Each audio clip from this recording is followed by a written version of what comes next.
Hello guys, flex ko lang po sa inyo. Tayo po ay nagkata ng kalabasa. May naani ring talong. Meron din yung sigarilyas guys. At meron din po yung taba ng baka. Pinalutong ko po, ginawa ko si Charon, yun ang pinaghalo natin. Yan guys, oh. Tapos meron po yung tatlong nyog. Yan guys, kain po tayo lahat. Dala na po kayo ng mangkok. Yan po, meron din po yung sili, pampagana, appetite. Marami po salamat sa lahat ng nanonood, sa nagla-like, nagsusubscribe, nagsishare at nagpapalo. Salamat po.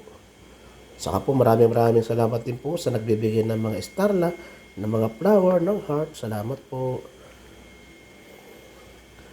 Ano bang araw ngayon? Happy Saturday. Friday pala, sorry. Yan na naman tayo guys sa mga mali mga araw na naman eh. Friday po pala. Opo. Sige po guys, yan lang po muna. At ito ka, ilubog lang natin yung ano ba. Nilagyan ko siya ng tatlong koko na may mama. Hindi Coco Martin guys ha, Coco Mama. Kasi guys, pag bibili ka ng nyug, walang gata masyado, mga mura yung nyug dito. Tapos tasin ko yung isa, yung 40, masyado ng maliit guys. Dati halo ng haluin, baka madurog. Takipan ko na po ito. Maraming po salamat. Ayan, mga 5 minutes. Laban na yan. Maraming po salamat guys. Kain tayo lahat.